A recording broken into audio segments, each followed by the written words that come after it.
काशी में प्रताप मुकुट नाम का एक राजा राज्य करता था। उसके वज्र मुकुट नाम का एक बेटा था। एक दिन राजकुमार दीवान के लड़के को साथ में लेकर शिकार खेलने जंगल चला गया। घूमते घूमते उन्हें एक तालाब मिला और उसके पानी में कमल खिले हुए थे और हंस किलोल कर रहे थे। चारों किनारे पर घने पेड़ थे जिस पर पक्षी चहचहा रहे थे। दोनों मित्र वहां रुक गए और तालाब के पानी में हाथ मुंह धोकर ऊपर महादेव के मंदिर पर गए। वे मंदिर में दर्शन करके बाहर आए तो क्या देखते हैं, उन्होंने देखा कि तालाब के किनारे राजकुमारी अपनी सहेलियों के साथ स्नान करने आई थी। दीवान का लड़का तो वहीं पेड़ के नीचे बैठा रहा, पर राजकुमार से रहा न गया। वह आगे बढ़ गया और राजकुमारी ने उसकी ओर देखा तो वह उस पर मोहित हो गई। राजकुमार भी उसकी तरफ देखता रहा। फिर राजकुमारी ने क्या किया कि जूड़े से कमल का फूल निकाला, कानों से लगाया, दांत से कुतरा, पैर के नीचे दबाया और फिर छाती से लगाकर अपनी सखियों के साथ चली गई। उसके चले जाने पर राजकुमार निराश होकर अपने मित्र के पास आया और सारा हाल सुनाकर बोला, मैं इस राजकुमारी के बिना नहीं रह सकता, पर मुझे न तो उसका नाम मालूम है और न ठिकाना, वह कैसे मिलेगी। दीवान के लड़के ने कहा, राजकुमार आप इतना घबराएं नहीं, वह सब कुछ बता गई है। तब राजकुमार ने पूछा, कैसे? दीवान के लड़के ने कहा, उसने कमल का फूल सिर से उतार कर कानों से लगाया तो उसने बताया कि वह कर्नाटक देश की रहने वाली है। फूल को दांत से कुतरा तो उसका मतलब है कि वह राजा दंतबाट की बेटी है। पाँव से दबाने का अर्थ है कि उसका नाम पद्मावती है और छाती से लगाकर उसने बताया कि वह भी तुम्हें दिल में बसा लिया है। इतना सुनना था कि राजकुमार खुशी से फूल उठा और कहने लगा, अब हम लोग कर्नाटक देश चलते हैं। दोनों मित्र वहाँ से चल दिए। घूमते फिरते सैर करते दोनों कई दिन बाद कर्नाटक देश पहुँच गए।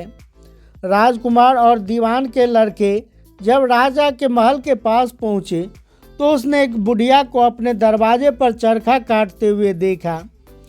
उसके पास जाकर दोनों घोड़े से उतर पड़े और बोले, माई हम सौदागर हैं, हमारा सामान पीछे आ रहा है, हमें रहने को थोड़ी सी जगह दे दो। उसकी शक्ल सूरत देखकर और बात सुनकर बुढ़िया के मन में ममता उमड़ आई। बुढ़िया कहने लगी, बेटा यह तुम्हारा ही घर है, जब तक जी में आए यहीं रहो।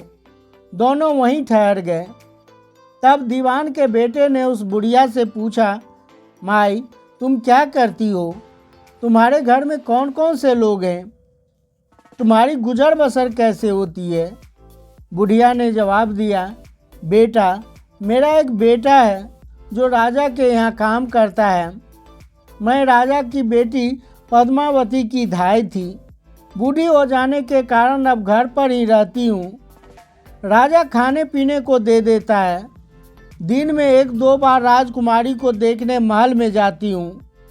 राजकुमार ने बुढ़िया को कुछ धन दिया और कहा, माई कल तुम वहाँ जाओ और राजकुमारी से कह देना कि जेठ सुदी पंचमी को तुम्हें तालाब पर जो राजकुमार मिला था वह तुमसे मिलने के लिए आया है। अगले दिन जब बुढ़िया राजमहल गई तो उसने राजकुमार का संदेशा उसे दे दिया। सुनते ही राजकुमारी ने गुस्सा होकर हाथों में चंदन लगाकर उसके गाल पर तमाचा मारा और कहा, मेरे घर से निकल जा। बुढ़िया ने घर आकर सब हाल राजकुमार को कह सुनाया।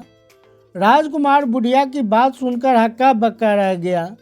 तब उसके मित्र दीवान के लड़के ने कहा, राजकुमार आप घबराएं नहीं, उनकी बातों को समझने का प्रयास करें। उसने 10 उंगलियों में सफ़ेद चंदन लगाकर मारी है।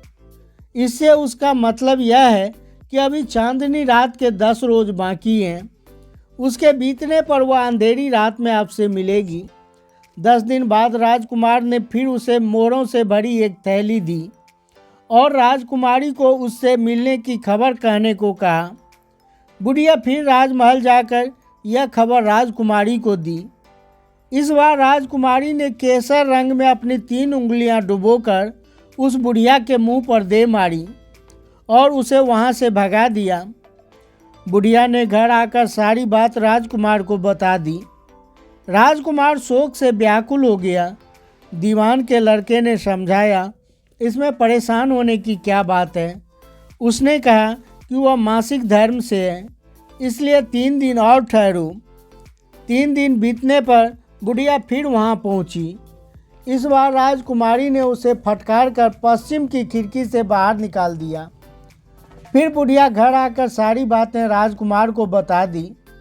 सुनकर दीवान का लड़का बोला, मित्र, उसने आज की रात तुम्हें उस पश्चिम की खिड़की के रास्ते बुलाया है। मारे खुशी के राजकुमार उछल पड़ा। समय आने पर वह बुढ़िया का पोशाक पहना, इत्र लगाया, हथियार बांधे और महल के लिए चल पड़ी। दोपहर रात बीतने पर वह महल में उसी खिड़की के रास्ते से अंदर पहुंच गया। राजकुमारी वहां तैयार खड़ी थी। वह उसे भीतर ले गई। अंदर का हाल देखकर राजकुमार की आंखें खुल गई। महल के अंदर एक से बढ़कर एक चीज़ें थी। रात भर राजकुमार राजकुमारी के साथ रहा। जैसे ही दिन निकलने को आया, राजकुमारी ने राजकुमार को छिपा दिया। इस तरह दिन में उसे छिपा देती और रात को वह बाहर आ जाता। इस तरह कई दिन बीत गए। एक दिन अचानक राजकुमार को अपने मित्र की याद आई। उसे चिंता होने लगा कि पता नहीं उसका मित्र किस हाल में होगा। यह सोचकर वह उदास हो गया। राजकुमार को उदास देखकर राजकुमारी ने उससे उदासी का कारण पूछा। तब राजकुमार कहने लगा, पता नहीं मेरा मित्र किस हाल में होगा। वह मेरा प्यारा मित्र है। वह बड़ा ही चतुर और होशियार है। उसकी होशियारी से ही तुमसे मेरी मुलाकात हो पाई है। यह सुनकर राजकुमारी मन ही मन जल उठी। वह सोचने लगी, इसका यह दोस्त मेरे प्यार के बीच रो रहा है, इसको हटाना ही पड़ेगा। तब राजकुमारी बोली, मैं उसके लिए बढ़िया बढ़िया भोजन बनाती हूँ। तुम उसे खिलाकर तसल्ली देकर शीघ्र ही लौट आना। खाना देकर राजकुमारी ने उसे विदा किया। राजकुमार वह खाना साथ में लेकर अपने मित्र के पास पहुंचा। वे महीने भर से मिले नहीं थे। राजकुमार ने दीवान के लड़के को सारा हाल सुनाकर कहा, मैंने तुम्हारी चतुराई की सारी बातें बता दी है, तभी तो उसने यह स्वादिष्ट भोजन बनाकर भेजी है। दीवान का लड़का सोच में पड़ गया। उसने कहा, यह तुमने अच्छा नहीं किया। राजकुमारी समझ गई कि जब तक मैं हूँ वह तुम्हें अपने बस में नहीं कर सकती, इसलिए हमें इस खाने को सोच समझकर ही खाना चाहिए। यह कहकर दीवान के लड़के ने थाली में से थोड़ा सा खाना उठाकर कुत्ते के आगे डाल दिया। वह कुत्ता खाना खाते ही मर गया। राजकुमार को बहुत बुरा लगा। उसने कहा, ऐसी स्त्री से भगवान ही बचाए, मैं अब उसके पास नहीं जाऊंगा। तब दीवान का बेटा कहने लगा, नहीं मित्र, अब ऐसा उपाय करना चाहिए ताकि हम उसे सबक सिखा सकें। उसके दुष्कर्मों का तो उसे सज़ा मिलनी ही चाहिए। आज रात तुम वहाँ जाओ। जब राजकुमारी सो जाए तो उसकी बाईं जांघ पर त्रिशूल का निशान बना देना और उसके गहने लेकर चले आना। राजकुमार ने वैसा ही किया। वह उस रात राजकुमारी के पास गया।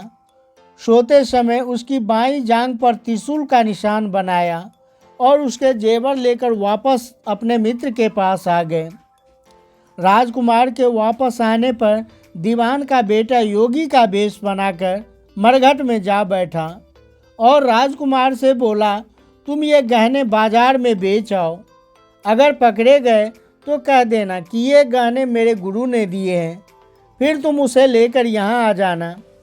राजकुमार गहने लेकर शहर चला गया और राजा के महल के पास ही एक सुनार को दिखाया। देखते ही सुनार ने पहचान लिया कि ये जेवर तो राजकुमारी के हैं। उसने चुपके से राजा को खबर भिजवा दिया। राजा के कोतवाल आकर राजकुमार को पकड़ लिया। तब राजकुमार ने कहा, ये गहने मेरे गुरुजी ने मुझे दिए हैं। तब कोतवाल उसके साथ जाकर उसके गुरु को भी पकड़ लिए। कोतवाल उस राजकुमार और दीवान के बेटे जो योगी का वेश बना रखा था, दोनों को राजा के सामने पेश किए। राजा ने पूछा, योगी महाराज, ये गहने आपको कहाँ से मिले? योगी बने दीवान के बेटे ने कहा, महाराज, मैं मसान में काली चौदस की डाकिनी मंत्र सिद्ध कर रहा था कि उसी समय एक डाकिनी आई। मैंने उसके गहने उतार लिए और उसकी बाईं जांघ में त्रिशूल का निशान बना दिया। इतना सुनकर राजा महल में गया और उसने रानी से कहा कि पद्मावती की बाईं जांघ पर देखो कि कहीं त्रिशूल का निशान तो नहीं है। रानी ने जाकर देखा तो पद्मावती के बाएं जांघ पर त्रिशूल का निशान था। रानी ने आकर यह बात राजा को बताया। राजा को बहुत दुख हुआ। वह योगी को एकांत में ले जाकर उनसे पूछने लगा, महाराज, धर्मशास्त्र में खोटी स्त्रियों के लिए क्या दंड है? तब योगी ने जवाब दिया, राजन, ब्राह्मण, गौ, स्त्री, बालक और अपने आश्रय में रहने वाले से कोई खोटा काम भी हो जाए तो उसे मृत्यु दंड नहीं दिया जा सकता। इस स्थिति में उसे देश निकाला दे देना ही उचित है। यह सुनकर राजा ने पद्मावती को डोली में बिठाकर जंगल में छुड़वा दिया। राजकुमार और दीवान का लड़का तो ताक में पहले से ही बैठे थे। राजकुमारी को अकेली पाकर उसे साथ लेकर अपने नगर लौट आए और आनंद से रहने लगे। इतनी बात सुनाकर बेताल बोला, राजन, यह बताओ कि पाप किसको लगा? राजा ने कहा, दीवान के बेटे ने तो अपने स्वामी का काम किया। कोतवाल ने राजा के आदेश का पालन किया और राजकुमार ने अपना मनोरथ सिद्ध किया। पाप तो राजा को लगा क्योंकि उसने बिना विचारे उस योगी की बात पर विश्वास करके अपनी पुत्री को देश निकाला दे दिया। इतना सुनना था कि बेताल फिर उसी पेड़ पर जा लटका। राजा फिर वापस गया और बेताल को लेकर चल दिया। तब बेताल कहने लगा, राजा सुनो, एक और कहानी सुनाता हूँ। तो मित्रों, इस कहानी का अगला भाग विक्रम और बेताल भाग 3 में आप देख पाएंगे, जो कि बहुत जल्द आपके सामने होगा। तो मित्रों, कैसी लगी यह कहानी? अपनी राय कमेंट बॉक्स में लिखना। वीडियो को लाइक, शेयर तथा चैनल को सब्सक्राइब अवश्य ही करना। फिर मिलते हैं एक नई ज्ञान चर्चा के साथ। वीडियो के अंत तक बने रहने के लिए आपका बहुत बहुत धन्यवाद।